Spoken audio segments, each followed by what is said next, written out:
Hola, welcome to Word to Your Mama, the podcast that amplifies diverse voices and celebrates shared experiences.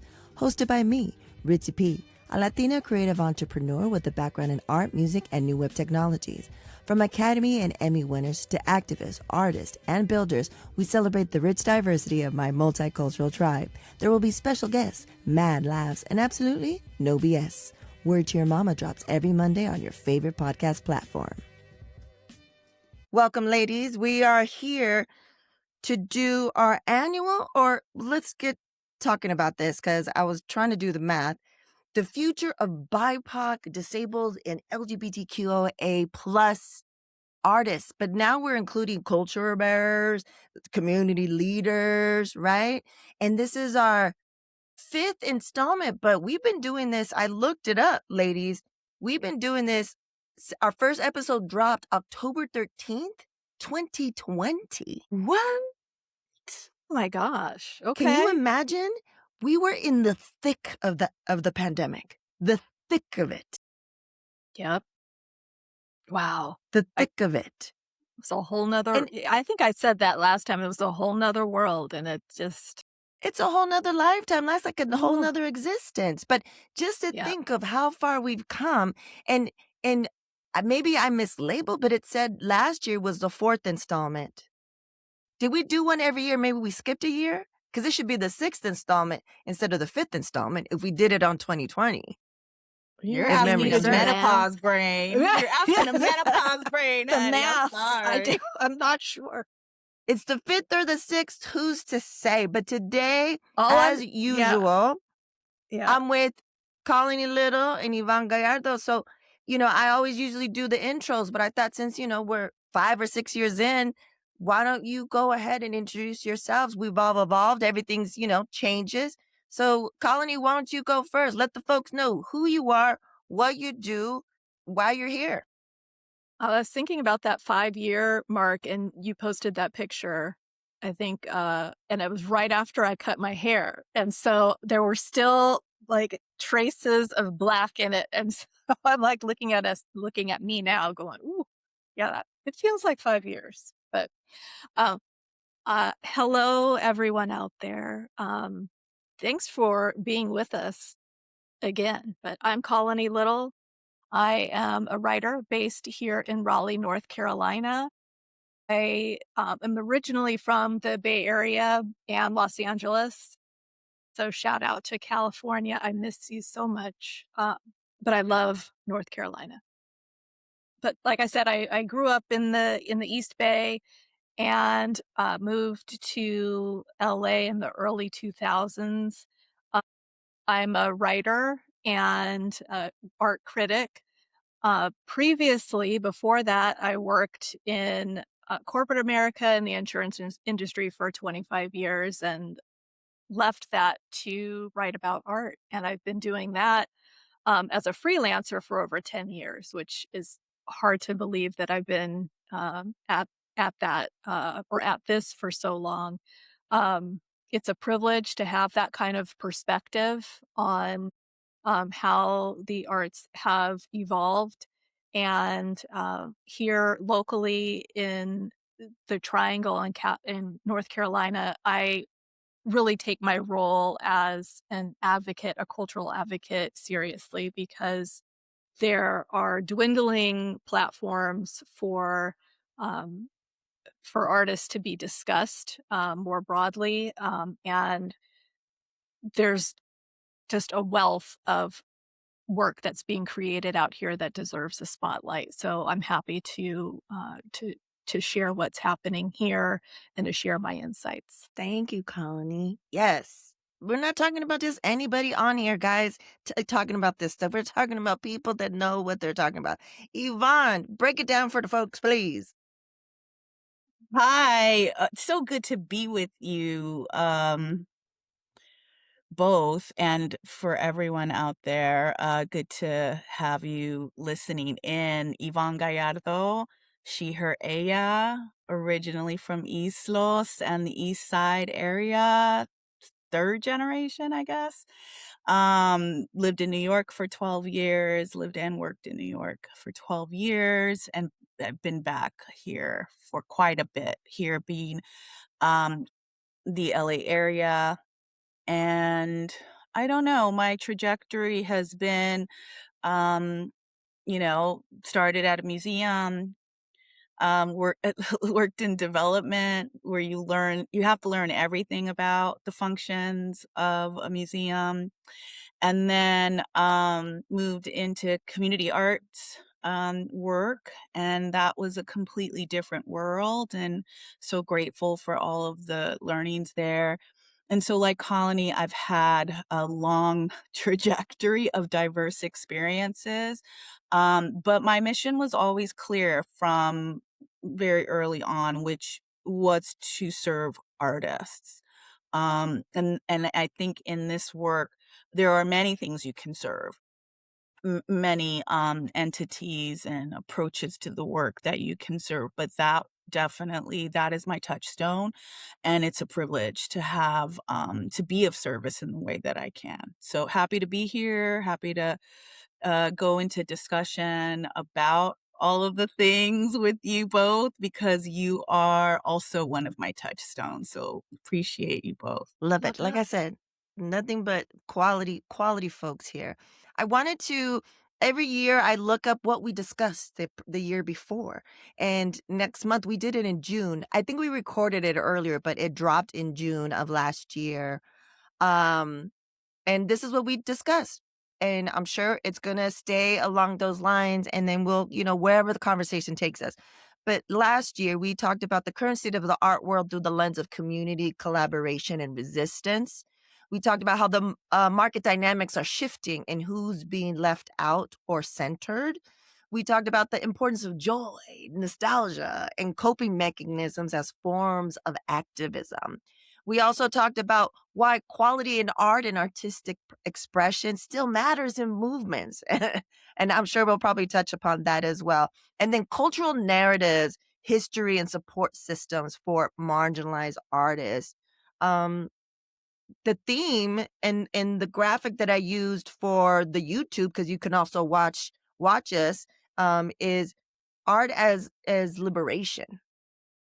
So, let's just get the conversation going. Whoever wants to go first, where are we now, ladies? Like what's happening? I mean, just for those who don't know, but I'm sure everyone knows, major funding was cut in like record numbers. And when we talk about how, sure, we can maybe touch upon how that impacts institutions, but I think we're more about how it impacts the community and the individual artists that don't rely because they don't want to or they can't even get into certain systems. Mm, yeah, that is such a heavy place to start. But it's absolutely necessary. When I think about uh, where we were last year, um, I was I remember being struck by the number of institutions, organizations that were impacted by cut funding. There were projects that had gained tremendous traction that were completely derailed. There have been organizations that have had to retool and kind of retrench and figure out what they're going to be in this environment. Um, so I think that we've been in this sustained period of just being entrenched in focusing on how to survive, and so I think that that has um, it's manifested itself in a lot of different ways. I think that artists are um, uncertain. They don't know, like, if I'm creating work, who's going to see it, who's going to platform it, who's showing it. Um, and for organizations, I just I don't see how they have taken strides in supporting the work that's being created. And I'm just talking about institutionally. So that's put an enormous strain on local organizations to pick up that slack. And I think that what the positive thing that I'm seeing among arts organizations that are regional and aren't relying on state and federal funding to the same degree that they were in the past, that they're relying more on community to make the programming happen and to show up for artists. So I think that it's there's been this reliance on, well, we'll do for ourselves, which has been encouraging. But I also, that's also a frustrating dynamic as well, because Right. if we rely so heavily on those organizations, and that's kind of like, well, proof that you don't really need the funding. So it's kind of like Right. this weird circular thing. I'm not giving specifics, and we could probably talk about like who's doing things well, and we can talk about that a little bit later. But the artists and the people are showing up, the institutions are not. And so Mm, I'm at a point, and I'm always at a point around this time of year too, but particularly now that the Biennale is going on, um, I'm seeing museums that have had these sustained kind of uh, rebuilds and moving into new, facilities, and there's a lot of excitement and pomp around all of that. And I step back from my perspective and I'm just like, we're missing the plot, yeah. because it's the artists that we should be focused on.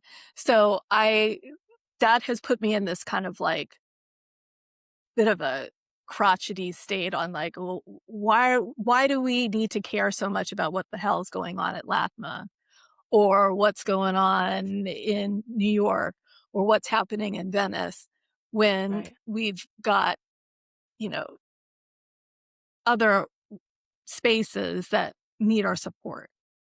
So Right. Yeah. Good points for sure. I hate to Yvonne? start off by complaining like that, but that's just the reality. You No, know I don't that's think my starting point always, I Colony.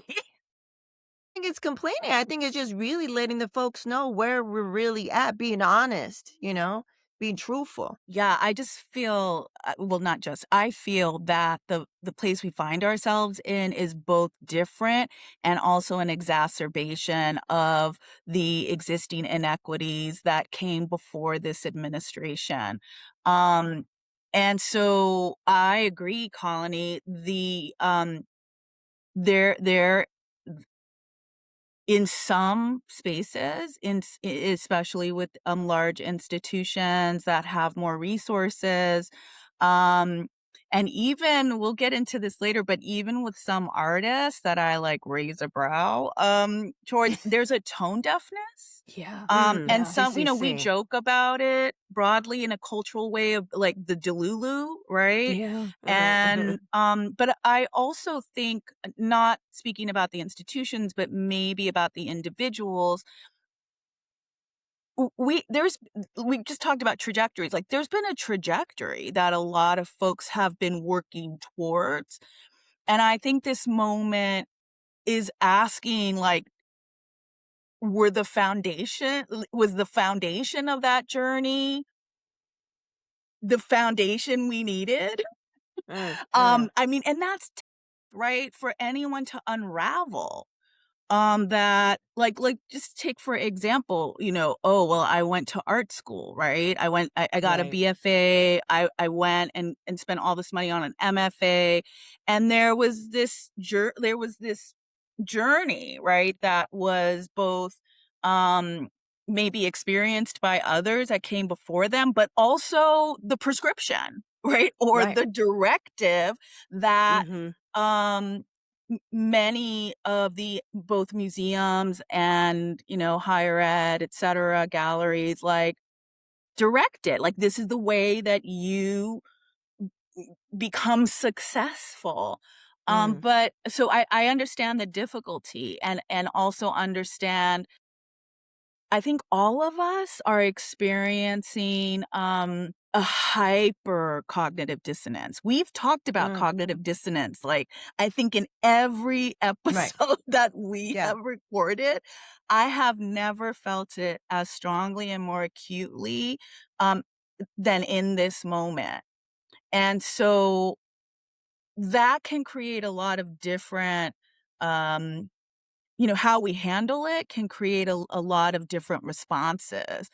And so, yeah, I mean, agree that it just I've posted my stories about this, but it's not lost on me that, what was already a controversial, Mhm. architectural design for our largest encyclopedic art collection in LA County, is in a brutalist style, right, which Mhm. has been historically connected to authoritarian regimes.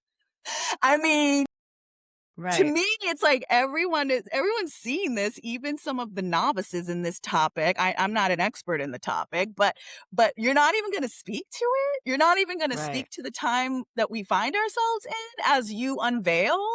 And Mm. then, I yes, do I feel happy for a lot of the artists that have been included in the inaugural exhibition? Yes, and also, I'm like, um, sigh.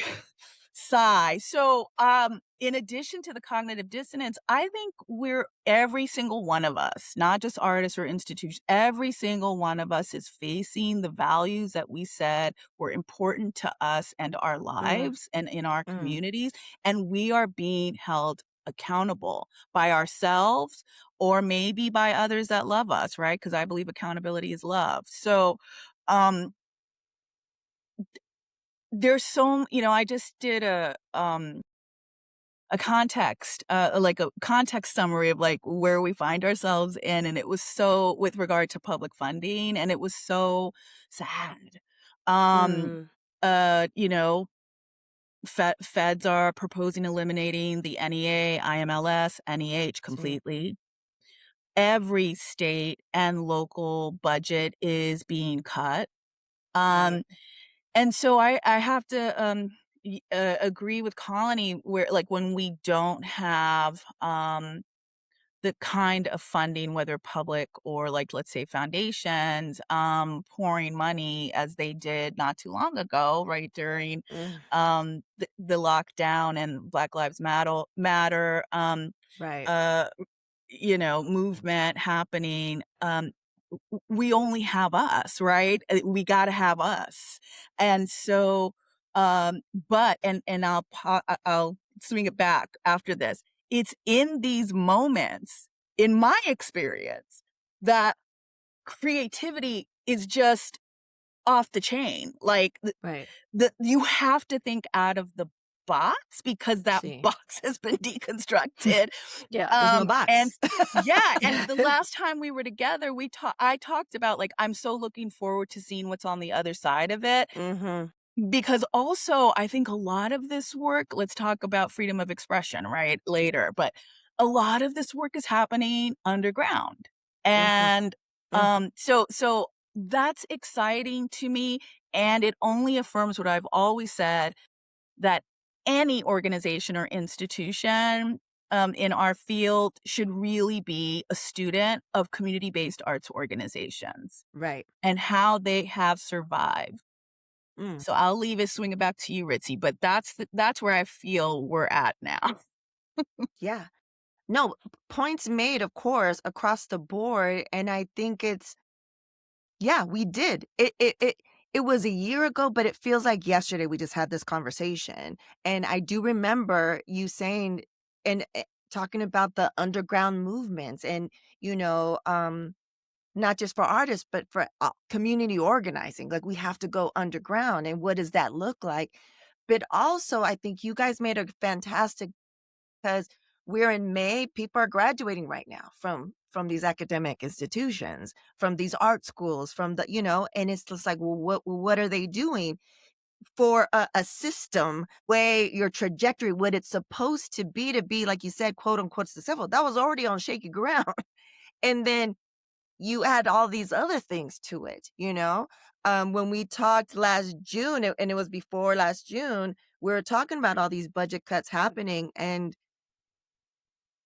you see the reach of these budgets for arts or DEI. You see the reach because it impacted me as a speaker, as we know. Like, I lost thousands upon thousands of of dollars in speaking engagements because I was booked. Some of them weren't booked, some of them were, but a lot of them were booked, and they were like, "Sorry." They couldn't say, but we know what it was. Do you know what I'm saying? Right.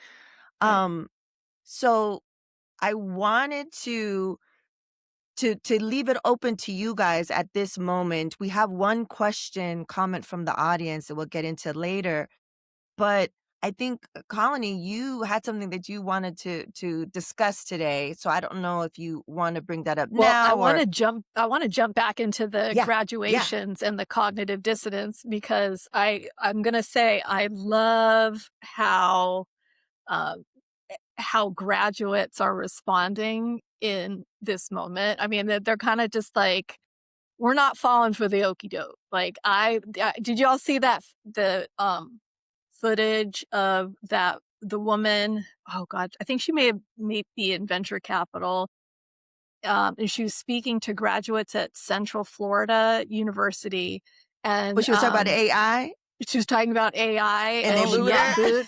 Okay, but so the booing in and of itself was just chef's kiss. But I was really clued into her reaction. Like, she literally looked behind her as if it's not me who, It can't be me. what happened? It's like, girl, it was you. Read the room. And she's talking to, I think she was talking to a communications school. And the kicker, I mean, the soundbite was bad enough, but I watched her whole speech, and at the end, she had the nerve to say, if you're going to be an effective communicator, you have to be persuasive. And I was like, you Wow. you couldn't even read the room or pivot once you were getting called out. I was like, so Lady, you she got was booed. I just bet she sorry. I bet she thought she was saying the most like, mic She drop thought she kind of was thing. dropping gems. she thought she was She was like, "I'm rallying killing them this." to, like, hoorah, get that. She was like, "I'm about to I mic don't know drop what this." she was doing. I But love the and mic. then she was bringing up Bezos, and all of her Is she examples were paid? just like, Is she? She must be getting were paid. She you must have not investment. watching anything last week? And so My um God. yeah. I mean, it's nice to see the reactions to it's kind of like, am I what you were saying, Yvonne, like, am I the only one, seeing this Seeing this? happening? Um and even beyond LA, and take it back to Bezos in New York, just kind of seeing who showed up Yeah. to the Met Gala, Yeah. and how they responded to that moment was pretty shocking. And it's just it also shined a light on how we have devalued beauty, art, aesthetics, and creativity. I mean, people were just dialing it in on the designs. I mean, even if I The just had worst. to, just critique just the overall look of the Met Gala, it was just like it was a sign of the times that we're in. Yes. Yeah. And instead of people using this opportunity to inspire or think, it was just a dumbed down version of what people think beauty and aesthetics are. And so it was very telling to me. Yeah, it And was again, very that goes blah. back to your point about the work isn't happening at that level. The work is happening And it goes, at the I think, to the grassroots in the quality streets. question too. The quality Yeah. question that Ritzy, you reminded us of. To me, it's like, I mean, I don't want to generalize, but I'm feeling a kind of like if this is the art and creativity that is being displayed publicly. It's trash. It's boring. Basura. It's basura. Like, Basura.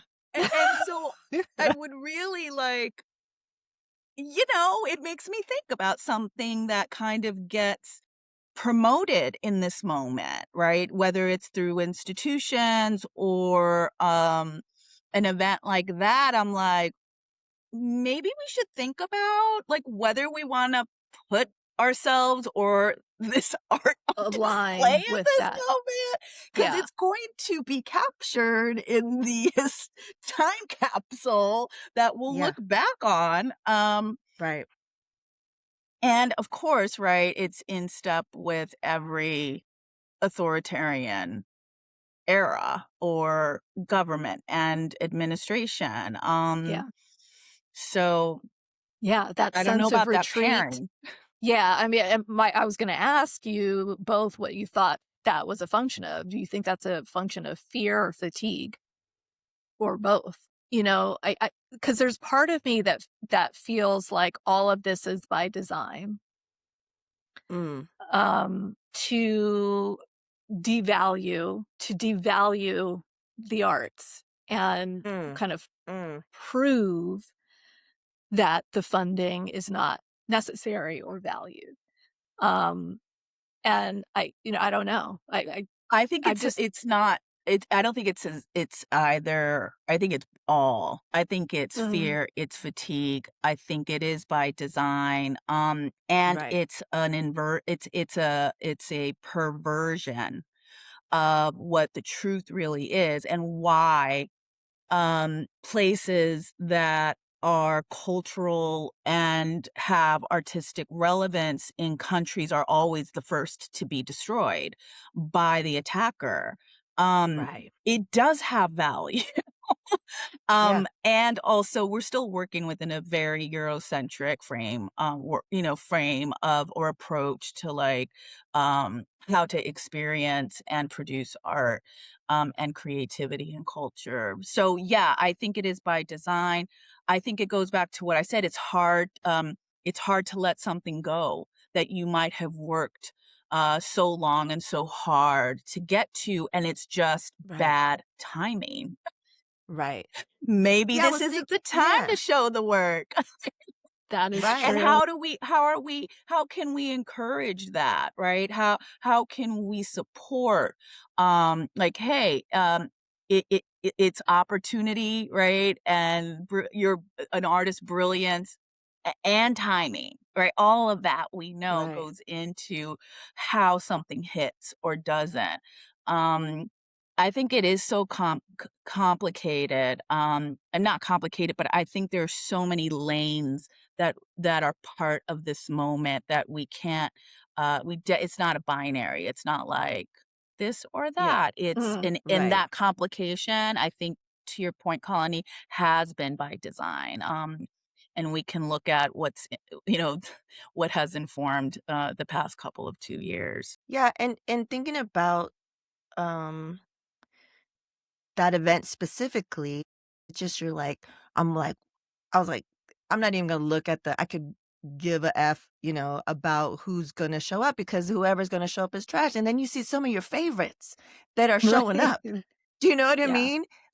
Yeah. Some staples, and you're like, "Okay, well, maybe she gets a pass because she's, a model," and then you're just like, "Oh, of course they're gonna, be there because it's their first time." Like, they've been always wanting to go to the Met Gala, and then now they're hitting. So now it's their opportunity. Like, you know what I mean? So it's like, I don't know, it's crazy, but the overall, sentiment is blah. I mean, the theme was art. And you're giving me browns and you're giving me just plain colors. Like, what are we Yeah. doing? Like, who's stepping up to the occasion? Before it was like, let's watch the Met Gala to be inspired by some amazing creations. Some things that were taken out of the vault, even that were like timeless. I mean, there wasn't even that much of that. And so I don't know. But one thing Years I ago. Oh, see. sorry. How No, no, many go ahead. years ago? How many years ago was it when AOC and I forget her name, the designer, did the dress with "Eat the Rich" on the back? I mean, it wasn't that Yeah. long ago. Yeah, it was like That's 2 years ago, 3 years ago, Yeah. something like that. Yeah. Yeah. Yeah. I and know, then we there got wasn't hit. there wasn't a single piece that was close to that. There was that one, I So, don't know who it was. I didn't get that much shine. Like her whole thing was made up of like Epstein file stuff. But it's just like, yeah, Oh, right. the it's film kind of and yeah, like yeah. there was a couple, like it was just like Epstein files all around, like, and it's just like, I don't know. I don't know. There's a thing, there's a performative type, type of stuff. But yeah, but anyways, the time is already flown by, and I definitely want to make sure that we go through some things and also go through the questions. So let's take it to, I have my notes here. What what are some of the things, because I don't want to end and not talk about like what you mentioned, Colony. What are some things on the ground level that you're seeing that's inspiring? Mm, We kind yeah. of broke it down like the reality, but like what are some things like on the upswing that, are Yeah. exciting? Yeah. So, I have one, if you were to look at my Instagram page, I went to an event called QuiltCon a couple of months ago, Mm, and it's held every year, kind of toggles between Atlanta, Raleigh, I think sometimes Phoenix, and it's hosted by the Modern Quilt Guild. So these are all contemporary quilts, but I had been writing a lot about or featuring a lot of textile artists and quilters in recent writings here locally. And one of the artists that I profiled said, "Hey, go to QuiltCon. It's a good time." Blah blah blah.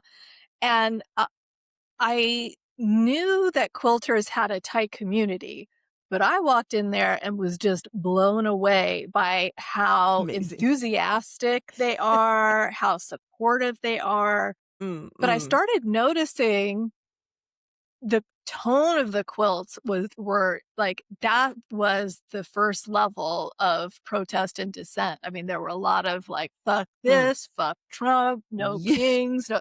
And I was just like, the F bombs were all over the place. The themes were really like sharp and pointed. Mm, The mm. quality of the work was insane. But I mean, just Good. just the sheer number of protest quilts that were in that space that were just gagging, women who you would, naturally associate with quilting. I was just having a ball, just like looking at women clutching their pearls, then seeing women who you would think would be clutching their pearls going, hell yeah, and just see that's just that Love that. energy. So I was all excited about that.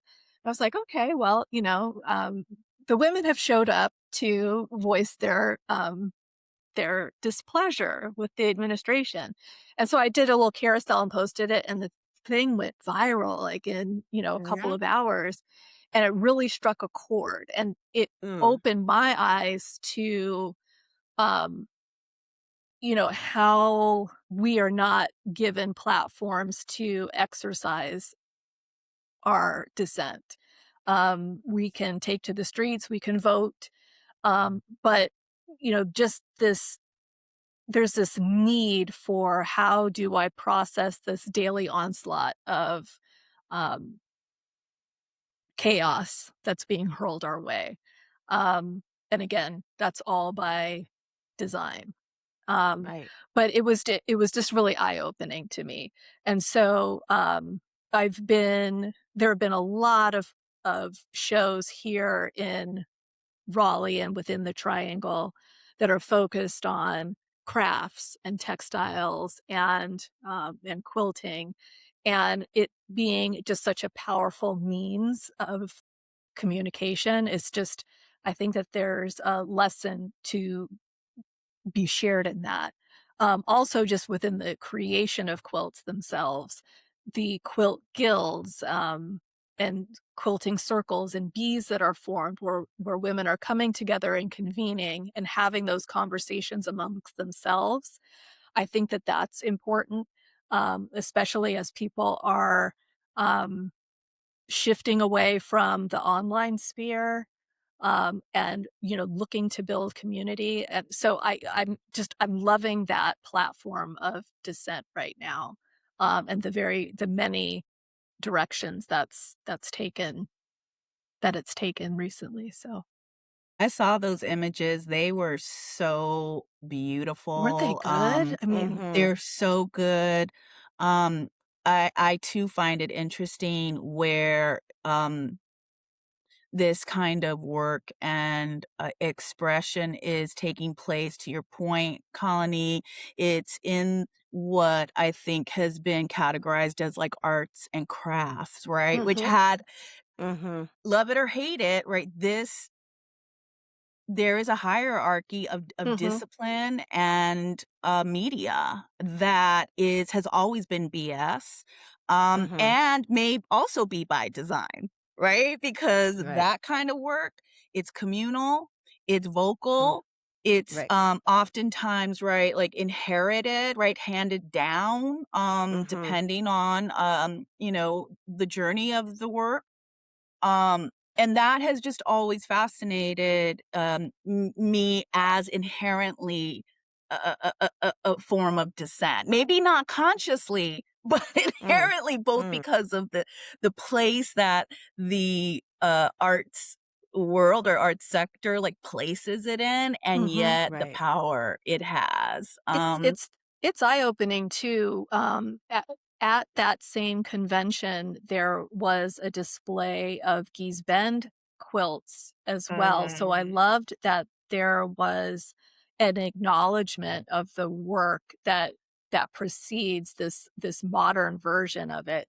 But even within, uh, the craft community and within quilting, quilts that were made or coming out of Gee's Bend were placed in, like, freestyle categories, like, kind of implying, that there was not a logic or pattern or Mm. traditional approach to that work, and those designs were the foreground of what we're seeing in modern iterations of quilting. So even within those circles, we find a way to, silo ourselves Mm.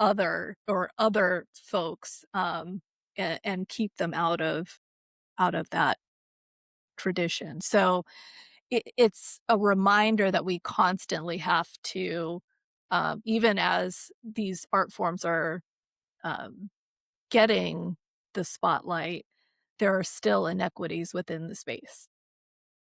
Right. So, it's like one victory also kind of shines a light on further further work that needs to be done. Right.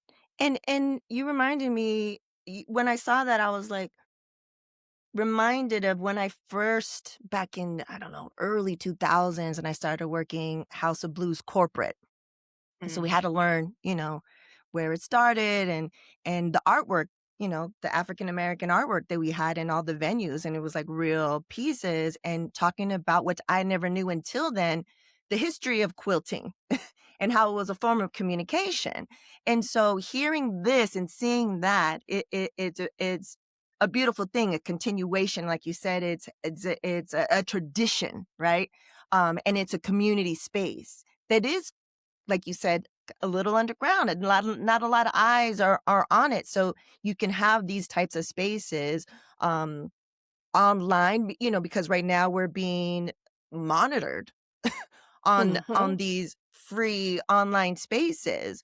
So I think a lot of us and what I've been seeing and even with the younger generation and even being in emerging tech a lot of in-person type of interactions. We want more of that. We want, um, and then thinking about have you guys seen that short documentary? I don't know if it's still on Netflix, but it's the prisoners that are quilting. Yes. No, I So have to good, check I've seen that it Oh, out. twice. Yvonne, we It's gotta send so good. Yes, please. are Yeah, it's full. really short, but It's it's really really short, good. like maybe 15 minutes, maybe? I don't know, 15, 20, Mhm. no more than 30 or full. And I sent it to my bonus, someone that took me in when my mom died. She quilts and Mm. she's part Navajo. And then our Mm. niece, her granddaughter is taking up that tradition. So, they bonded with that, and she literally got a double degree at UCLA in neuroscience and double major neuroscience and American Indian Studies. And she's taking Mm. on the quilting. And when she graduated, she did the blanketing ceremony, and it's this tradition, right? And so it's this beautiful thing to see as you learn to sew and then you learn to quilt and like the things you can do. And so I love that you brought that up, Colony. It's just like a communication, it's a continuation of tradition, in the way it should be. I've been having a lot of conversation. Especially Mother's Day, I was just like, I'm not doing this by myself. It's a village that I have like lovingly curated and created, because as it should be, right? We're not meant to Mm. do, we're not meant to create alone. We're not meant to build family alone and build community. So, Yvonne, before I go to you, you just reminded me, it doesn't matter if you're an artist, cultural bearer, community leader, whatever, it's community is at the core of everything that we're talking about, right? And there's all sub communities of different things. So recently, I was asked to be interviewed, just have a conversation for someone that's writing a book on community from Mm. different uh, points of view. And she's a PhD, and I can't remember her name at this moment. I'll have it in show notes. But the way we had the conversation really made me think, what is community? What so we had this conversation. She's asking me, what was community growing up? What was my childhood? And how that informed the Mm. type of work that I've done and I am doing.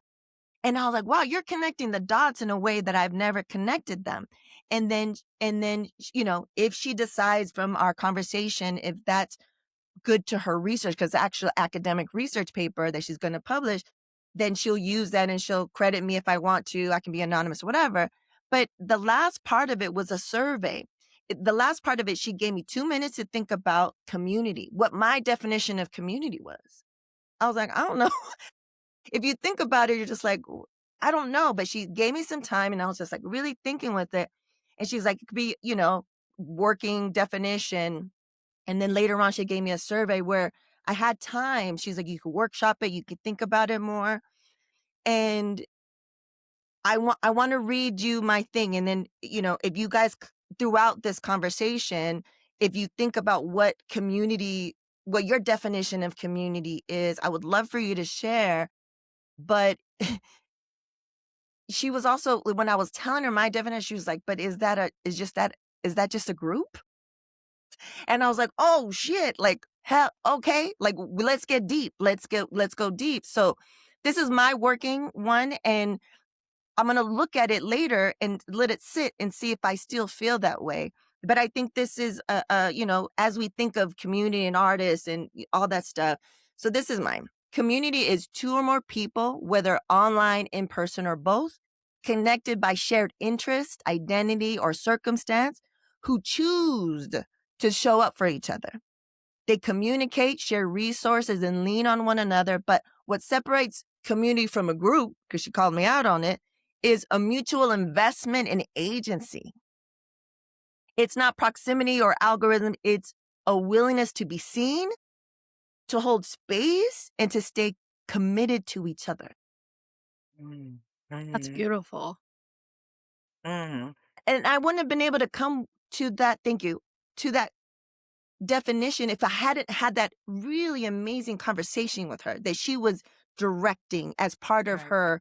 I mean, I was like, I don't know, maybe the 300th person she spoke to. She had a certain, Mhm. do you know what I'm saying? Yep. And Yeah. and so what it's shaped. Now we have to think about online as part of that community, Yeah. right? Right. Yeah. Because there's Mhm. people that live in, an artist that's like in the boonies somewhere that doesn't have Mhm. access to be able to, or the funds or the means to go to a quilt con. And I love that there's a quilt Mhm. con. Do you know Mhm. what I'm Yeah. saying? Like that Yeah. even exists.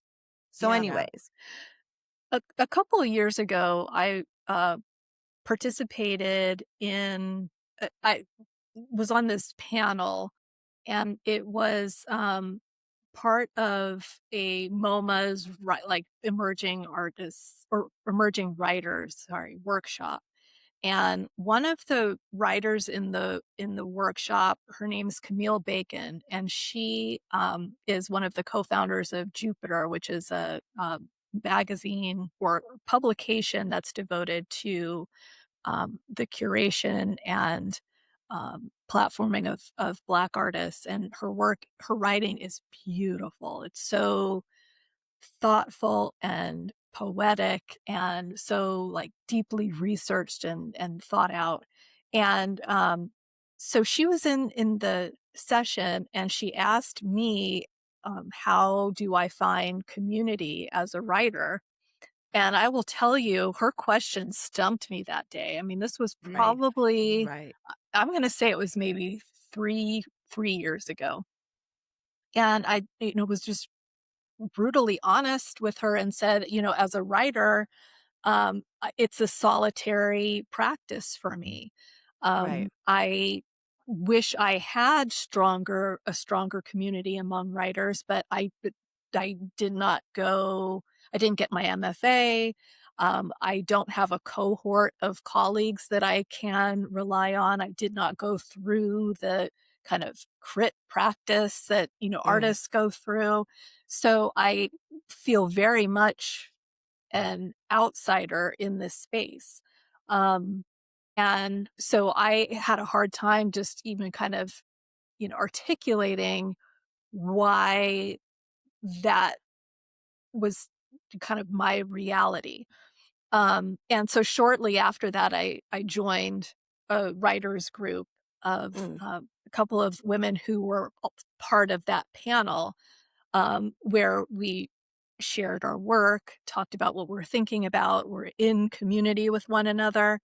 Um, and we would always start each session with an offering, which I Mm. found so powerful. Like either someone Mm. would read something that they've written or something that they've read Love that, that. resonated with them. And that became a community where we would root for one another. It's a lot like how I feel about the two of you. We support each other's work. We're cheerleaders and, sounding boards. So that's when I think of community. One of the things I have a vision board I do every year. And one of the two words I put on my vision board were carry and care. Mm. Mm. Mm. And I feel like that's what being in community is all about, right? You're grounded in this mutual respect and care, Mm. but there's also, you're also sharing burdens with them See. as Right. well. And you you make them feel like, they're not alone. I mean, Yeah. there's, kind of a sharing um, in one another's journey that you take a part on. And that's very different than having a network of people you know, that you know of that you can rely on if you need something or what. That's different. Yeah. Um, Community is very much a reciprocal exchange See. on giving and receiving. Yeah. So Yeah. Yeah, I mean, I think we were just talking about, like, creating in community. I was like, "Not painters, they need to be in their studios by themselves for us and for them." Right. There's some things that thrive in the solitude and stuff like that. But I don't want to forget that, on if you have something that you want to shine light on that you've seen, and then, being respectful of time, and then I'll go into we have two um community comments and questions. Yeah. And then I kind of want to, end on some joy, of course. I mean, we could talk forever. before we go forward, how are you guys doing on time? We're about to hit the hour mark pretty soon. Yeah, good. Good. You guys are okay to maybe go 30 minutes over? Yeah, I'm down. Okay, cool. Okay, Evonne. Yeah, community. Oh my gosh. I've been asking this question of myself and in the places that I work for decades. I guess one of the more tangible experiences I had of being in community was when I was at Self-Help Graphics and Art, and everyone kept throwing around this like, the community. I'm like, who is the community? And so I feel like community can sometimes be conceptual, Mm, right? And that lives here and here. see. And then there are ways where we can actually find out who these individuals are that come into community, because sometimes the community is large. Sometimes community is not spatially or geographically based, right?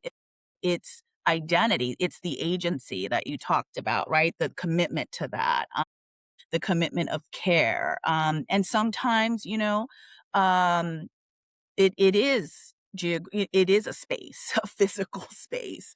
Mm-hmm. So I think community is really powerful in the way that it becomes embodied in whatever way Mm, that is. And it's powerful from the conceptual stage. I had a right. conversation with a friend of mine who's from Lakota Nation, and I shared that my family's history doesn't have a motherland, right? Mm, We see. don't have Mm, it is a series over a long period of time of being in different places, and that movement and change and connecting to the land is connecting to the land may be temporary, right? Like for a mm, number of reasons. And so right. community, right? Like I think it's such an important question um, that we both can embody and also think about across physical, material, physical Right. geography. Um, and I think that community is very much like family. Like sometimes I don't want to be in community. Like it's too much. And That part. sometimes I need a break. And Mm-hmm. sometimes I need it so bad. Like just recently, right, being in Sacramento at California for the arts summit, where like all of us loudmouthed arts administrators go to the Capitol and say you Yeah. need to give us money because what we do is what artists do is valuable. And being in Right. community with all those loudmouths folks, it just feels good sometimes. And so I think the power of community is that you never know what there is no I don't know if there's a there definition, but it's powerful because it gives us what we need, and it's not just one thing or one kind of group identifying as one Yep. thing. When I came to LA, I was like, where are my people? Well, not hard to understand. And it was wherever the artists were, right? They Right. were the intersections of so many people, and the intersections of so many ideas. And um, that was powerful. That is like when I think about LA community, like that's what I think of. It's like, where are the artists at? Where are my Right. people at? That's the community. So yeah, it's a powerful term. And I think we're still understanding what it means, but I don't know if there's just one definition Right. in a pragmatic sense. Like I think Yeah. it's powerful because it's not limited to one thing. All right, food lovers, listen up. If you're looking to take your cooking to the next level, then you need to check out Who's Hungry, the brand that's bringing bold flavors straight to your kitchen. Check out 2 of their specialty seasonings. We've got Spicy Jerk Seasoning, a fiery, flavorful blend that brings the heat and authentic Caribbean taste to your meats, veggies, and even grilled seafood. Next, we have Sweet and Savory Seasoning. It is a must try. It's the perfect balance of rich, bold spices and a touch of sweetness. Head over to their website, who'shungrycatering.com, to purchase these seasonings for your home cooking. So that's how you can support Word to Your Mama. If you have a service or a product that you want to promote, hit me up, DM me, email me, all that good stuff, and let's get you on. Let's get you on so you can get to the peoples. Another way to support is free. Tell your folks, tell your peeps, tell your friends. Another way to support is you can buy shirts from the store. Soy bruja y qué. Shout out to all the brujas, if you know what I'm spraying. I see ya. I see ya. And then we have other shirts like I Am My Ancestors' Vengeance. We have it in blue, we have it in red, and another color that I have handy right now is in this heather gray. Yeah. Muchísimas gracias for listening, watching. If you've been here since jump, thank you. If you're just joining, welcome, welcome. I appreciate it. And yeah, gracias. Most of my friends either hate AI or trust it as fact.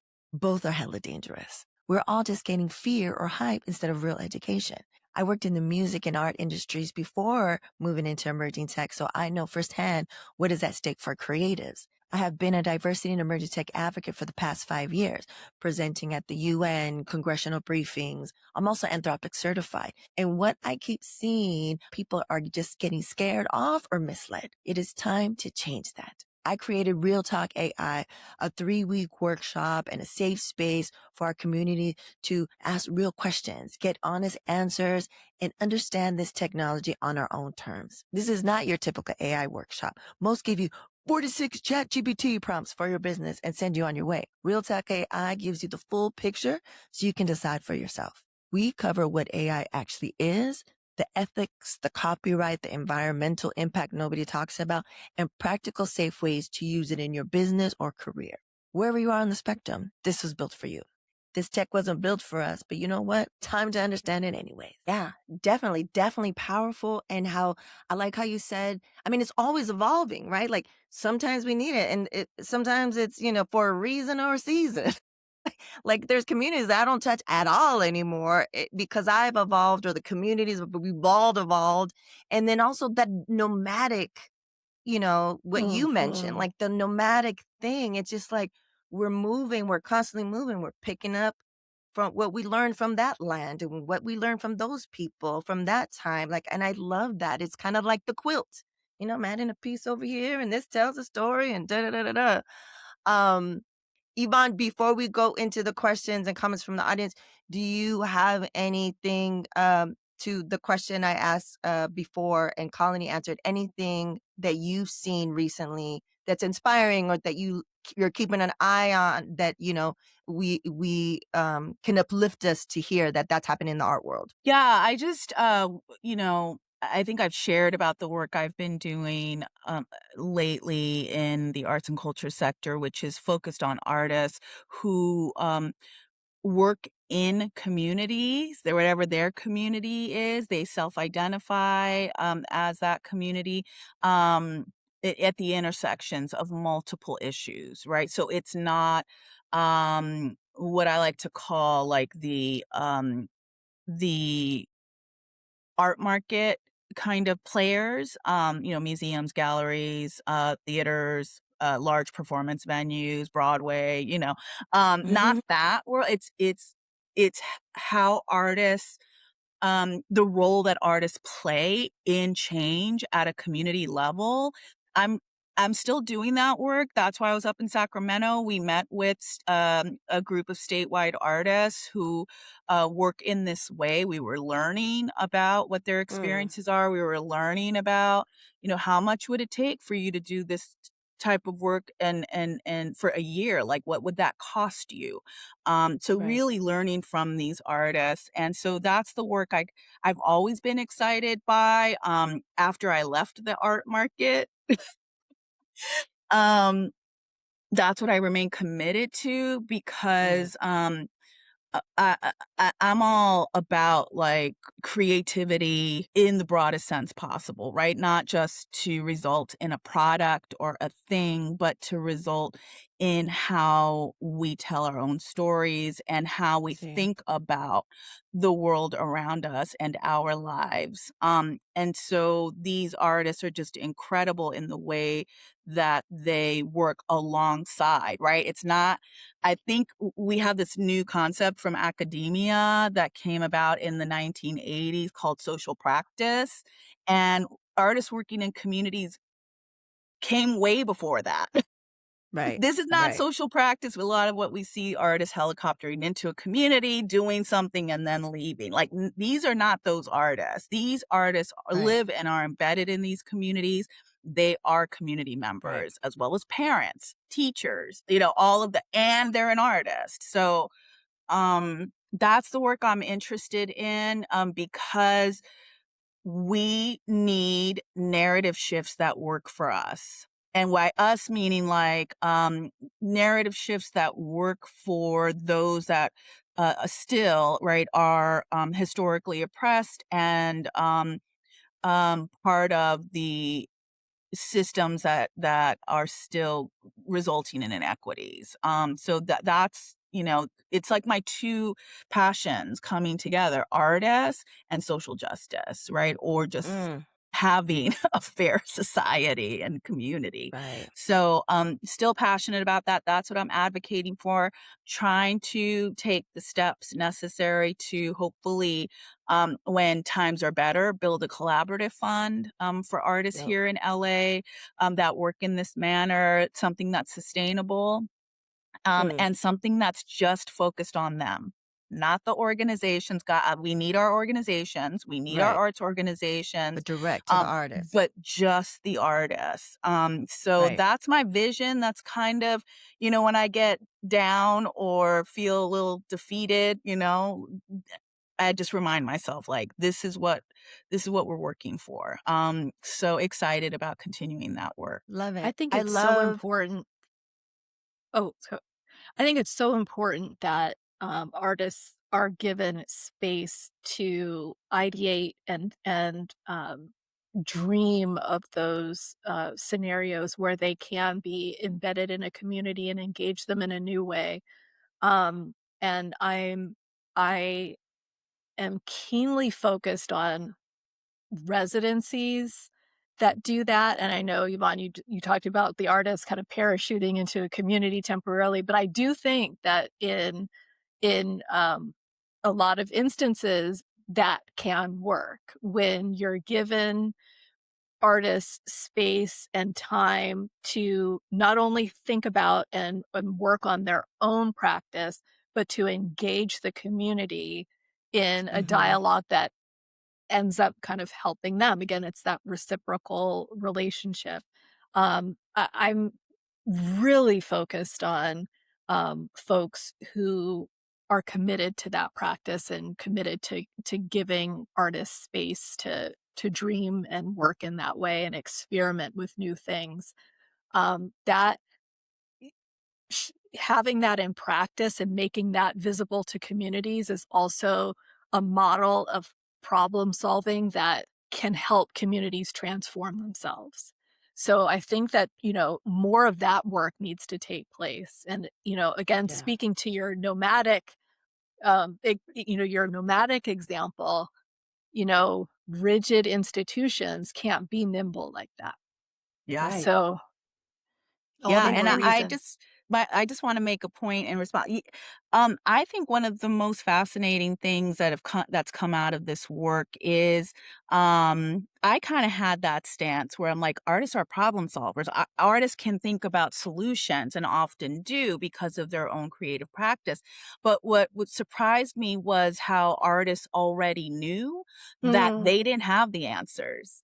The mm, Mm. communities already had the answers, and they were trying to understand, how do I fit into what is already, right, uh happening within this mm, community so Mm. that maybe it can scale it, or maybe we can share it more broadly, or Mm. maybe I can have an exhibition and make people think about it in a different way.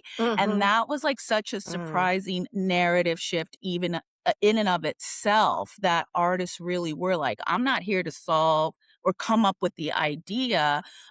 It's already there. I'm just trying to plug in and support in a Mm, way that maybe allows folks to think about it differently, or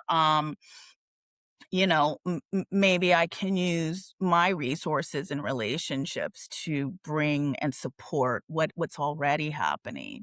So, yeah, I mean, I love residencies because I do think artists need that ideation time and space. And I especially love the residencies that support women yeah, artists who are mothers and understand the constraints of time, and all of the different kinds of residencies that I think are really responding to artists' needs and what their yeah. lives are. Right. So yeah. Yeah. Yeah, you're right. I love seeing residencies where there's space, the living quarters, welcome, you to bring a child, and maybe one other person, caregiver for the child. And I've seen how residencies are so powerful.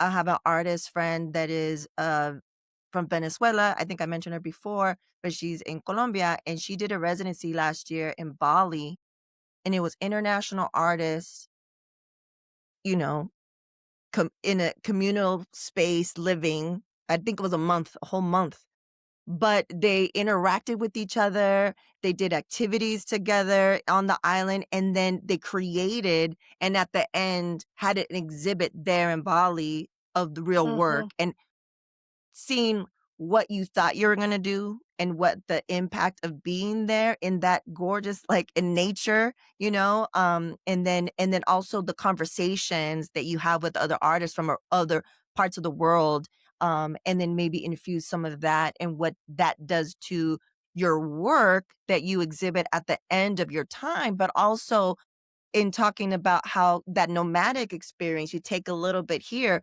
how does that impact your practice overall, in the long journey? So I think those are beautiful because it takes you out, right? And you know, uh, I think I mentioned before, I haven't been in a space where I want to create a whole body of work, but if I was able to just go for a month, if I was able to not worry about anything else for a year, 6 months even, it'd be on and popping. Like, especially those that come from, communities are always left out, historically left out. The things that could come out when you're not just trying to survive, and you're able to just the ideation, but also the rest in your nervous system, being able to rest. What kind of creativity comes out when your nervous system is finally here and you're not in fight or Right. flight all the time?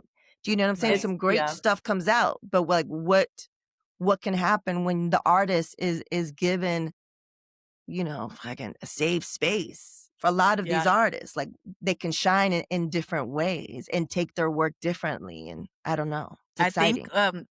you're reminding me about an elder that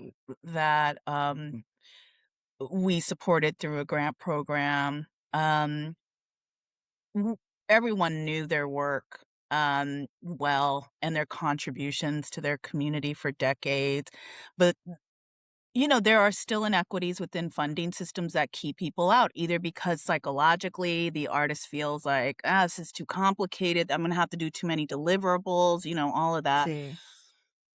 And so this was one of, an individual who did not, maybe worked in partnership, but, like, never hadn't received a sizable kind of a grant award of in this way.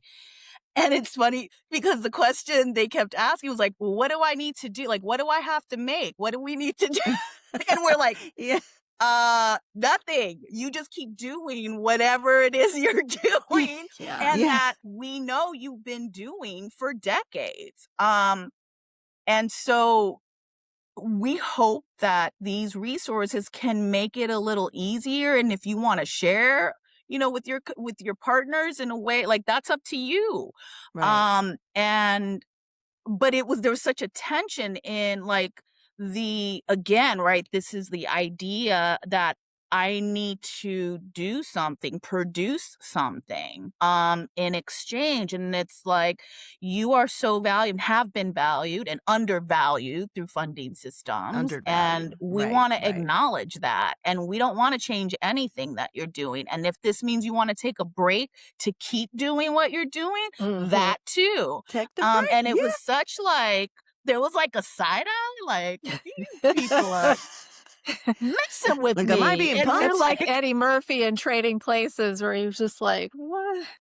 yeah. Yeah. You And mean it was so, I get and this it wasn't house?" just with this one individual, although she was an elder, right? She was like one of the longest working folks. It was with a lot of the artists that were in the grant program that they were like, wait, wait. So what? So what do you mean? What? So yeah, I think yeah, just when we talk about this exchange residencies grants for artists, I just want to, like, as an intermediary funder, I just want to really encourage people in whatever ways that you want to do this is to get really comfortable in proximity to power. Same. And I'm talking about funders, right? As we Mm. see as like, as a space of power and a source of resources and power. And remind you that like a lot of these private foundations were are tax shelters. And they need to get So their they they're need to get not that doing money you off. any Yeah. favors, right? You're Like, doing I'm them a not saying favor. you got to be rude. I'm just saying, like, you don't have to show up like, please, sir, can you give me some bread, Please, right? Like, sir, could you please? yeah, you have value. And I think Value. that more of us, including representative of arts organizations, we need to have a different stance when it Yeah. comes to those spaces of power. And it's, again, it's not about being rude or being like, I mean, I can get out of pocket at any given time, but it's just about understanding our value. Like in any relationship, the funder is a partner, not your mommy or daddy. Like, they are a Right. partner in the Uh-huh. work. So Right. I wanted to be sure to get that in, Ritzy, because I was like, feel like we need to hear that in this moment No, we when do. resources are limited and we may We want to do. make ourselves small and show up with the like, please, sir, Mm. please know that no matter what the external conditions are and what the needs are, you know, showing up in that way continues the work of balancing power dynamics. Right. And that power is in, all the power is in the creative, right? And that's, they wouldn't Mm. be doing what they do, funding artists in the arts, if they didn't believe that. So just Right. want to encourage people to get comfortable in speaking their truth and value to power. Ooh, Yeah. No, that's a amen. really great I love point. Thank that. you for sharing that, and also, even if you think, apply to all the shit. Apply to all the Right, things. right. Even if you feel you don't, apply to all of them. All of them. Do it all. Put it's numbers. Put it all up in there, you know? Yes. So I love that, cuz especially from our communities, the underrepresented, the marginalized communities, we're like, eh," you Yeah. know what I mean? All the time, and we have to remember, now we are worthy of all of this. We are the catch. We are the talent, or whatever it might be. Colin, you wanted to chime in, or I'm going to go into the questions and comments? Okay. Yeah. Yeah, let's go for it. Questions. Question and comments. So this could be, whether you're creative or you hear creatives that use this. I would love to hear how they use sacred anger in their work. And this is from Catherine Oliva, financial strategist and human design guide, has been a previous guest on the podcast, and a dear friend. So I just wanted to see, we wanted to see, you know, in your What's up, personal practice, Catherine? in artists that that you've interviewed or worked with or funded, what say you guys? Oh my gosh, anger is such a culturally judged emotion and energy, and yet it is so generative. Um, I mean, it depends, like, how you use energy or what practices you use to kind of, like, funnel, but, I mean, anger, and I know a lot of painters who are angry, and they made into, you know, their practice. They go into the studio and won't come out, and it's kinda scary looking in there sometimes. Right, right. But also, like, I know a director writer who, like, a confusing, angry, moment in her life led to her starting, right, moving beyond perfectionism and just getting something down on paper that's now being, presented at a theater in Chicago, and, I think anger is energy. It's how do you master it, I guess, because it's always Mm, gonna mm. come up. I mean, sometimes too, like, I needed to go, it was a point in my life that it was an ending and beginning point, right? Because it's not end, then begin. It was, like, meshed, Mhm. intertwined, and I had a lot of rage, and literally went to a rage, was suggested go to a rage room, and take it out. Thankfully, I have a dance practice now, right, that Yeah. I can lean on, and Right. that is, puro fuego, like fire, and I can lean into that, and I can embody the anger in whatever way that I want. So, Right. um, I think it's about, not judging it, releasing it until you have mastery of it or until you can identify a container for it. But it's Right. very generative. I am one that suppressed anger for, 40 plus years of my life, not consciously, but Right. subconsciously, and, yeah, I feel I'm more creative now than I ever have been in my whole life because I can manage that emotion now. Right. I can It's not judge running it. you, you're running it. That part, I'm not Mhm. denying Right. it either, right? Mhm. It's Right. That's that showing up part. as it Yeah. should. Yeah. Mhm. Mhm. I think that, for me, anger is a touchy subject because it's it's all bound up in perception. For Mm. Black women, Right. honesty, and being ourselves is often construed as anger when Mhm. it's not justified. So, Right. um, I wanna be sensitive to perception, but also as a Black woman of a certain age who is, like, dealing with hormonal changes and Right. imbalances that kind of bring that anger to the fore, I think that it's definitely important to exercise that in some way. Um, yeah, for me, it's I think I mediate that through humor more than anything Mm. else. I think that, my embrace and use of humor is a way of me coping with the frustrations that I encounter every single day. And I certainly love leaning into the artists who express their anger somatically through gesture in Mm. their work, and they're Yeah. able to put it all out on the canvas so that they're not keeping that shit bottled in. So Yeah. It's there's healthy. that balance there. Yeah, yeah. But Right. it's fun. I saw a shirt the other day that said, and I was like, "Oh, I wanna get it."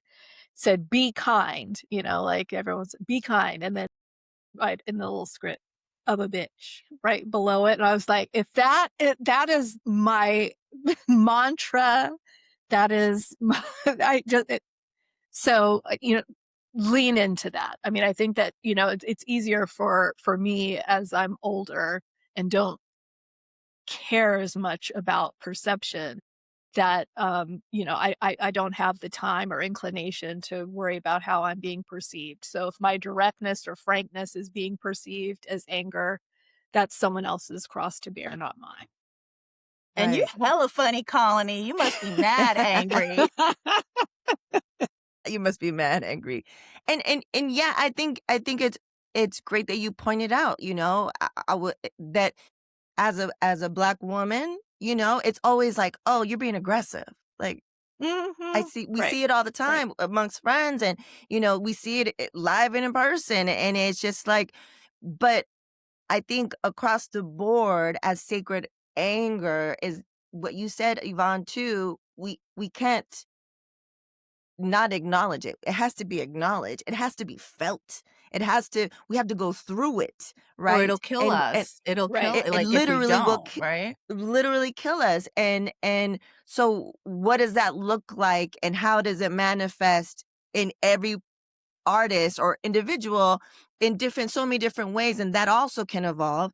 And I think for me, anger, I think we talked about it last time or maybe the year before. My work has evolved so much because of the anger that was there. It was like super masculine, my work, where people thought I was a dude for a long time, even though my name was Ritzy. And so now I'm in another place.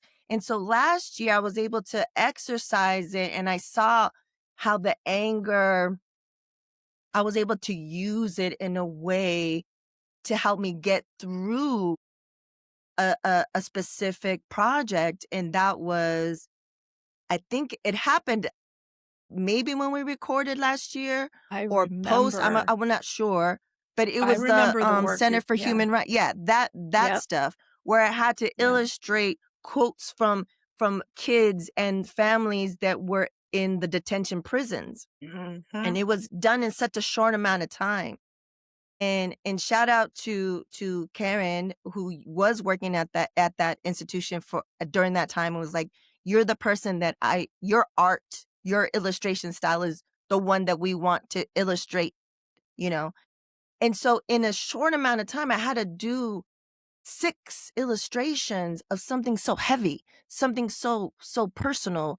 And if I allowed my pain to show up, which I was feeling, I wouldn't be able to make the deadline. I wouldn't be able to finish. So we had an initial meeting where I showed some comps of where I was at to see if I continued. And she started crying. And I was just like, if I start crying right now, I'm not going to be able to finish it. So that's where I was able to use Mm. that sacred anger to hold me together. Yes. Hmm. To be like, Mm. listen, you've had this anger. You're taking it out by illustrating the realities of something that is being brought to light now. But this is interviews that happen in other administrations, the Mhm, Biden, the mhm, Obamas. Like, do you know what I'm saying? mhm. The realities that have been here for a long time, and horrific things. I had to read these examples and they picked out quotes that I was literally going to illustrate, the horrors of what was Yeah. happening. That's Yeah. when that sacred anger came into play and helped me make it to the end. Was I out and done and exhausted and depleted? Hell the fuck yeah. Did I need like pretty much a week? I remember I finished it, submitted it, it was approved, it was good, and I remember I still wasn't even crying. I was just kinda like, "What just happened? Like, what Mhm, just came mhm, out?" Do you know what I'm saying? Like, what was just expelled? And then I think it was like a day or 2 later, I was just like, "Whoosh," mhm. 'cause it had to come out, Yes, it and had to Yeah. come you out. know I'm an astrology girly, See, and, anger is, lives in the realm of, the planet Mars, which Aries is ruled by, but Aries is also the warrior. Aries is also the leader. Aries is also the innovator. And if we look to sacred anger as, again, energy, right? It's whether that energy is disciplined or, like, just needs to be free, and Ritzy, it sounds to me like it was that practice of sublimation. You took something that was really,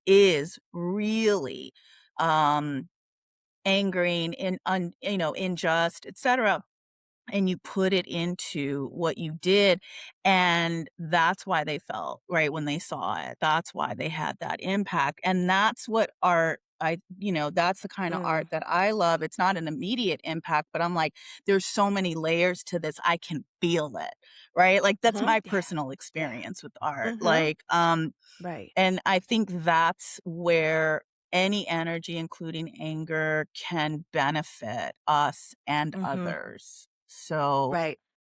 that's Absolutely. obviously what came through in Abso-fucking-lutely. that work as, being so powerful. Yeah. Yeah, no, thanks for pointing that out. Yeah, I just yeah, because it's different, right? As an artist, as ideating around and thinking of what your personal work is gonna be, whether it's something that speaks on those things, but it's in your own time. This was like, commissioned, and it was just like, Mhm, usually for anything that I have, for any client, for any type of work, even though I've been doing this work for 20 years, regardless if it's art or something else, another deliverable, I'm always nervous. I'm always a little mhm. nervous because you don't know if, it could be a wrong day. This one, I wasn't nervous. I was just like, I don't know. This is what it is. This is Yeah. what came Mhm, out. I feel this is mhm, true. Do you know what I mhm, mean? And that was like mhm, that zone, that tapping in. Like when I see my son who's, he's an amazing illustrator and he's doing things, music and all these things. And I see him, he's in the zone, And I don't want to interrupt the zone as a fellow creative. You don't want to, how mhm, precious that zone is. You're just like locked in and you're just like, Colony, when you're doing a piece, and maybe it was tough getting those first words out, but then when you lock in and it's just like pouring out of you, like though that's and I feel like not only artists that are artists, professional, whatever, or anyone, any creative zone, we need all of us to tap into whatever that is, whatever that may be. So speaking on something that you said, Yvonne, one of the last questions is from Ronka, Ira Science of Dilated Peoples. He says, as artists, how do Ba-da-ba-ba. you approach continuing to push for justice and equity in your work while also acknowledging the need for real accountability, mhm, responsibility, and self correction in the community? I think that talks about everything we talked about today a Mm. little bit. mhm. Yeah, I believe it starts with me. Um, none of us are perfect. Let me talk about like the conversation around like, ooh, a lot of people's values are being, reflected back to them, and how are we showing up? I believe that how you show up for yourself is how you're going to show up for injustices or for social movements. Unfortunately, we have a long history of activists of all types that didn't do that work with Mm. themselves See. and jumped into that kind of um, work, and we can see the consequences. And I mean, all we can do is start with holding ourselves accountable, Hmm. and I think, like, again, I really believe, in accountability is love, and I always use See. the example, like, "You're not gonna have me go out there with spinach in my teeth, are you? Like, you're gonna tell me you got spinach in your teeth, like, don't go out like Exactly. that." That's like a light-hearted example, but if I Hmm. see you showing up and I'm like, "That's nice and all that, like, um, you got this opportunity to do X, Y, and Z, but you know how that's harming, like, Black and brown Hmm. communities? Or do you know, like," and at the end of the day, it's up to you, but, like, I just wanna ask you that question. Have you thought Right. about that? Right. So, like, accountability with love, like inviting in. I also feel like more recently with some of the Mhm. with the Dolores Huerta Right. Mm. situation, and other artists and educators that were identified as abusers, and the accountability that they either are or aren't taking in this moment. I believe that we have to center the survivors first, Right. and First and foremost. then it Right. is right, it is up to parts of our community, people in our community, to step into the inviting role, right? Let me invite you into conversation and accountability.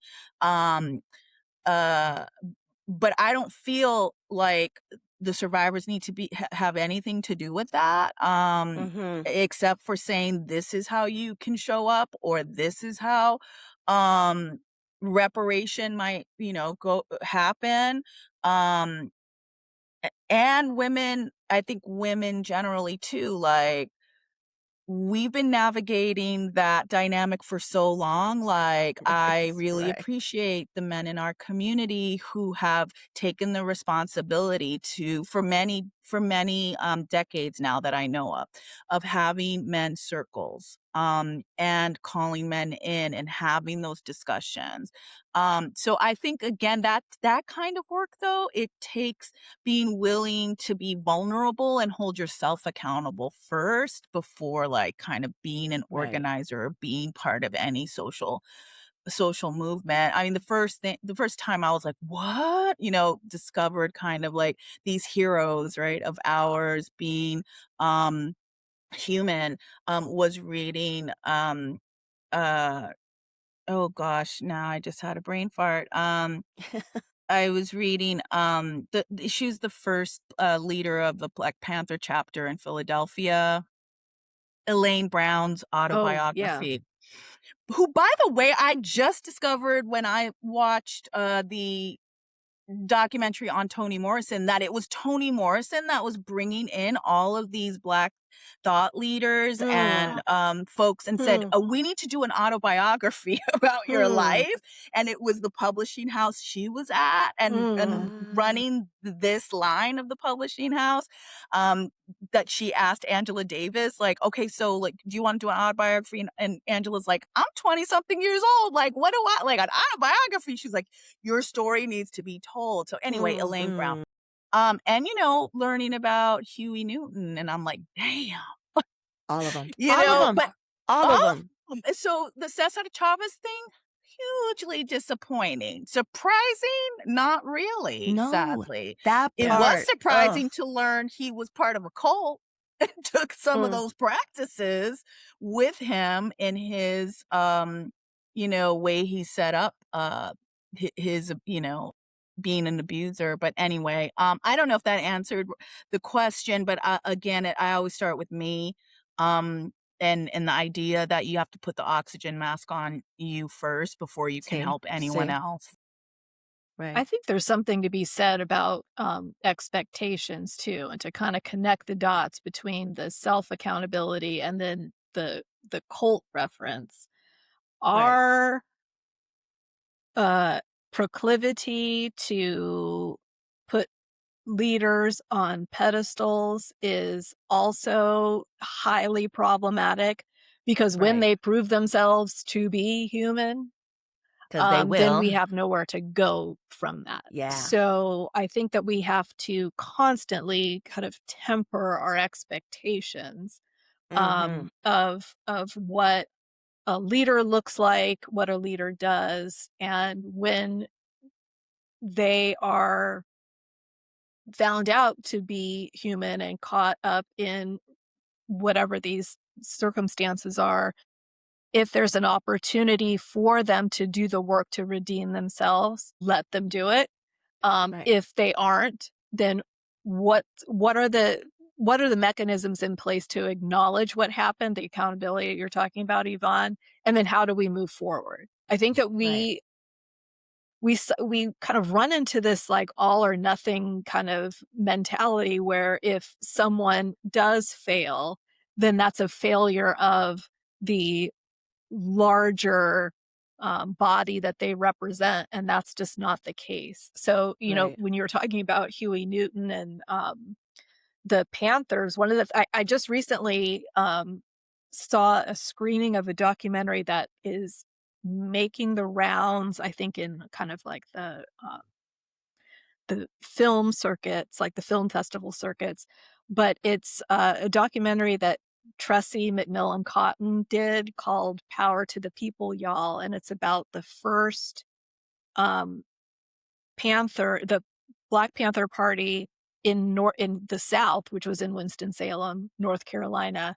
And what was really fascinating about that chapter was that it was born out of two missions. One was to kind of reinstitute this ambulance program that would transport Mm, folks to hospitals when the state cut the funding to transport folks, and it was disproportionately impacting the Black community. And then also union organizing in Winston-Salem around the tobacco industry. Um, all of that union organizing was initiated through the work of Black women.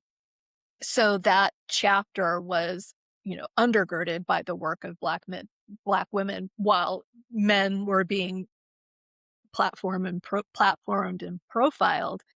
But it's a The testament face to the of the work. movement. Yeah, Yeah. it's right. that's where the work happens, and that's where the redirecting happens, and, that's where you have secession planning and all of that stuff, and I said there are just lessons that, can be taken from those precedents that I think we need Mm, to be more mindful of today.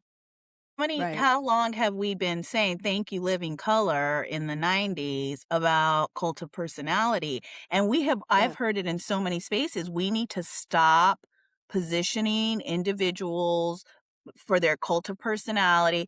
And I think one of the things we need to be reminded of is how influential the Arab Spring was in the early 2000s with regard to how a movement can go down without a f right, without a leader, one, right, Mm-hmm. face of that Right. movement, and I think, that is what models, like, I'm tired of hearing from folks, and here we are, like, you're all hearing from us, but, like, of an individual on a stage talking about their journey and their work, like, can we talk about models? Let's talk about models. Mm, Talk about Arab Spring. that. Let's talk about, Black Lives Matter. Let's talk about, the 99% movement. Let's talk, like, c w it we have such a short memory, like, we have to be We intentional do. Yeah, about how we can critique all day long, but, like, where are the models that we can step into or that already exist? Because they do.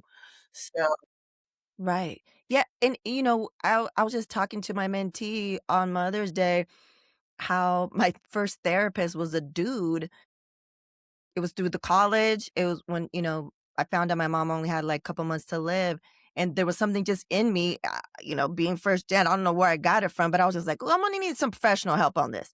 And I remember my therapist, when he was talking about my biological, he was just like, "Stop putting this man that you don't even know and don't even know what he looks like on a pedestal, because he's always gonna fail you. If you keep putting him up there, he's gonna fail you." mm, And also, mm, thinking about what you said, Colony, a lot of the movements, the major movements that contributed so much to where we're at today as, Black and brown folks, it was another time, and it was easier for the women like Dolores to step aside, even though they might have done the majority of the work. The Black women might have done the majority of work, because it was like, well, no one's going to take a woman seriously. So these are the times that they live in. So I think, since the times are evolving, and we take that, and then we also take what you said, Yvonne, what are models that have worked? Like, there's sometimes you don't have to reinvent the wheel. Sometimes you just gotta maybe add some 100%, spokes. You know what I'm saying? Maybe 100%. a thicker Yep. thicker, uh, gauge of rubber or whatever, and it's like, I think I love hearing that, to be reminded of that. It's like, what are the models? Because the systems are broken. If we're just talking about individual, then the systems continue to be broken. They don't get changed because we need to put in another system. We need to move from that system to another system, right? And it's just like I appreciate the videos of people talking about what Mondami's doing in New York couldn't happen in LA because of the way it's structured, and letting people Right. know, like, it's a system that's in place that anyone in that position wouldn't be able to do the amazing work that he's doing, right? So it's just like putting that into place. Like, there's some systems that are continuously fucking us over, right? Systematic failures. Yeah. And I'm looking that we're already past on the 30-minute mark. But before we leave, today is May 13th. It is the living legend, Mr. Stevie Wonder's 75th birthday. And I want to bring a pen that I did Hey! illustration. Right now. Let's It's my celebrate. dad's birthday too. Feliz born day to your father. Shares it with Mr. Wonder. Let's end on a good note here, ladies. What are we currently doing for joy? I know, Evonne, you mentioned your dance. I was like, I didn't even know you flamencoed and stuff. But what Oh, else? What are you yeah. doing for joy? Yeah. Colony, what are you doing for joy? What are we doing? Mm. Oh, wow. I Well, really try to center joy, because also at a certain age, like for those of us who like worked hard and played hard, some of those joy, things that assisted us in like experiencing joy, we can no longer do. Like I wish I Can could no have longer. a couple of stiff martinis, but my liver is like, nah, boo boo, we can't do that anymore. Uh, So but those hormones are like, nah. yeah, that's not a good combination. So dance, I want to shout out Parks and Rec in low income Black and brown neighborhoods, who back in the day was the place where we got our arts and culture, if not somebody's right, backyard, right, Right. or garage. right, yeah. Because at 15 years old, that's where I first started to learn the art of flamenco. I did not know the history of it. That's one of the things I'm finding joy in learning, decentering, right? We're all on a decolonizing journey. I am on a learning journey of how flamenco, the decolonized version of it. And it's Right, right. fascinating. I'm learning so much. And I am really enjoying being a plant mom now. I always find joy in revisiting hip hop classics. So As one there's does. that when we need a little. That's those are kind of my go-tos. Love it. Mm. Colony? Me. Well, my knees are not allowing me to entertain dancing, Yvonne. So I Aw. am jealous. I'm catching myself in the stores, like bending low to pick something up, and then like that delay where I'm like, oh, The my pause. knees are not, Pausing for my the knees are not cause. cooperating with this Yeah. mission. Well, I have been absorbed in watching television right now, which is feeling like an indulgence given everything that's going on. So Right. I started watching like it's only one season, but the show called The Studio on Apple. It's that Seth. Have you guys seen that show? No. Oh my How many God. times have I seen the episode of The Party? How many times have I seen that episode? And the I tell last everyone one? about that episode. Okay, so Ritzy, Zoe I've been Kravitz. watching that episode every day for like the last week. So that's hilarious that you're I bringing gotta that up. watch this So now. it's a Yes, show. yes. Oh my God, what is his name though? Seth. I'm having a Seth senior moment. Rogen. Seth Rogen, who's a studio No, isn't it the executive. podcaster? No, No, that's Joe Rogan. Oh, okay. Yeah. Never mind. Don't listen to me. He's a studio executive, and it's very Curb Your Enthusiasm, like his awkward moments, and And just people wanting to be and liked. some of the but people in there are the real they show up as themselves. The They play cameos are themselves. really good. The cameos are crazy. Each episode is one continuous shot. Yeah. Yeah. It's Oh. one It's continuous really shot. cool. They are as of yesterday, they're the most, because they won at the BAFTAs. They're the most awarded show, I think, in like history. Wow. Catherine Think so, O'Hara yeah. was in it. So unfortunately, Yeah. that's Rest like in a whole peace. thing. She was a major. Yeah. I mean, it is that episode. I love that you've Yo, been watching that because that is Yo, when it first came out, I was like, is what my is this? I favorite was like, thing. that doesn't seem like my steez. And then I read about it, I nerded out and I was like, oh, it's one continuous Mhm. episode and who's in it, da-da-da. Mhm. And it basically, it's commentary Yeah. on the state of the studio. Real time, like the different characters are based on certain people that are actually alive and in these systems, and the bullshit of it all, and the executives thinking that they're the creatives and wanting to be down, and it's just like, yeah, it's the reality of everything, and it's based in LA, real places, real people, and that episode, not just any spoilers, but as someone that had just done a journey in the Medicina, to see that played out, I was like, that is so on point. And I was sending it to my friends that I did the journey with. I was like, look, I was like, this is so on point right now. It's good. I was like, for someone It's that I'm very not as a huge fan, I was like, yo, Zoe killed it. Zoe killed it. So I'm I the can't same way wait, about Evonne, Zoe for you to Kravitz. see I'm it. not a big fan of Right? hers, but But she killed it. bodied it more than any role that she's acted in. So she was really good. And she was playing Daniel Franco herself was in like hilarious. another level of herself. Yeah. And Yeah. being like, is it true or not true? But it seems like it could be true on what you were saying about yourself and how you act at award shows.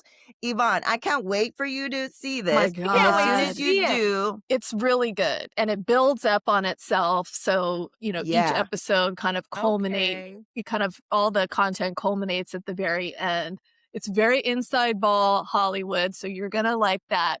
But it's also, they're just throwing pies in the face of, actors, directors. It's like everyone can get it. It's just, Okay. it's And everyone absolutely, gets it's it. very Glad you awkward. said- But I'm it's glad good. you said it's a build up, because I think I did start watching the first episode. I was like, the last thing I want to watch is white male mediocrity. Yeah.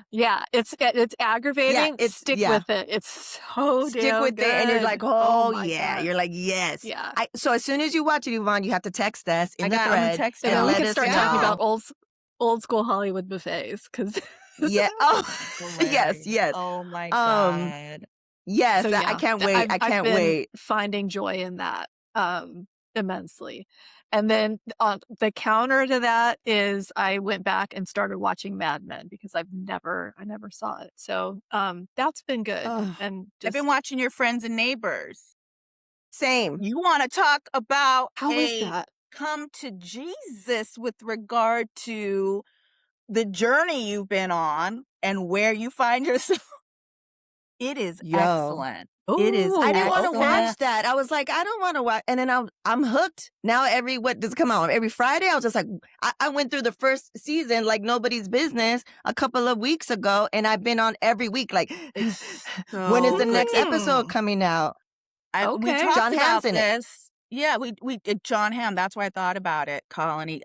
It's all about kind of from different points of view and characters. Like, you have this dream that you work to build, right? Like, and where you should be financially, status, like What's all of that. successful? What success looks like for you. And again, through different characters. And when all of that goes to hell in a handbasket, how do you show up? When all of it's unraveling, what does the human inside us all, right? How does our humanity show up? In all the ways. Ooh. All the Wow. ways. So Yeah, it's I'd suggest that very in too. tune to what we Suggest were that talking too. about at the beginning of our conversation. This show kind of speaks to that. Yeah. Yeah, Ooh, I love and that. Full circle. what I also love, and I was telling Rock about this, I loved learning. Like, he'll show an object how much is worth, who gets it. Do you know what I'm saying? Like, that's real. Like the $1,500 pen. Do you know what I'm saying? and you're just like, God damn, this is another stratosphere. And like you said, Evonne, what does it look like when you've made it? And then you're taken down, and then you're seeing like, oh, all this motherfucking shit is bullshit. Like, and then what really matters? Some people recognize other And people some are people don't. holding on for dear life by any means necessary. Any means necessary. Yeah. So Yeah. that's a good one. So when you But they watch have that, Colony, you text us. Okay. All right. To Ritzy's Done. point where he It's on breaks Apple. down like elements in the show, one of the elements that it has like a sidebar, a monologue is about the art world. Because Yeah. I won't That's a good spill one. any tea. Yeah. Yeah. Sold. But the commentary on that, on like who buys that art, on point. Yeah. Yeah. Oh, I feel like we could do a whole episode on that. Oh my God. For sure. 100%. Say less. What are you talking about? You want to do something in the summer? Let me know. Ladies, I just want to say muchísimas gracias. I always look forward to these. I always look forward to any interactions that we have on sidebar, privately. And I, let the folks know how they can keep in touch with you, stay abreast of what you're doing, see your work, the amazing work that you guys both do. And then we'll end it on that note. I post everything that I write on my site, which is cshockhart.com. And I'm also under Culture Shock Art on Instagram. I'm on Threads. I'm on Blue Sky. I'm on everywhere but X at this point. So find me there. Say hello. I'm posting dumb memes and jokes constantly. They're worth it. That's my love language. We love it too. I'm at Muse 1971 on Instagram, Evonne Gallardo, other places. If you Google Evonne Gallardo, you'll see my website with my contact information there. So feel free.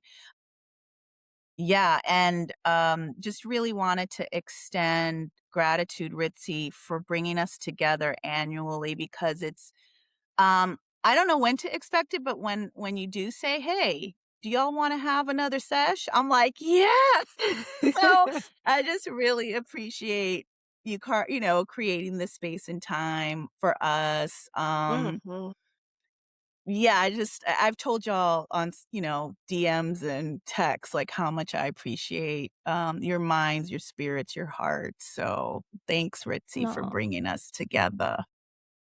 Thank you, ladies. Thank you I don't even know. both. I can't even remember how this little motley crew came together and how that first episode came about. I mean, I think it's probably worth the listen. But I so appreciate you both, and you guys inspire me. And I as we talk about people and things and concepts that we pick up along the way that are part of the makeup of who I am.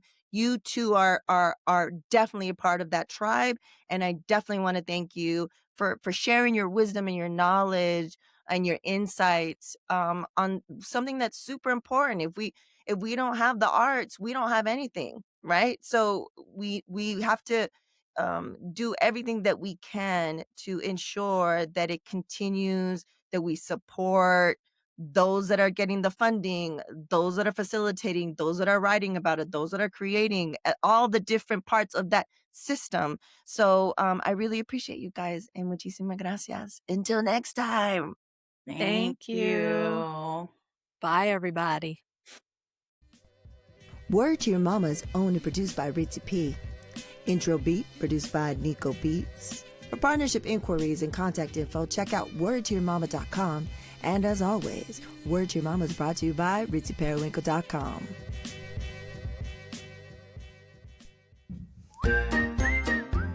And now, introducing the Supernatural Bear Corner. Supernatural Bear.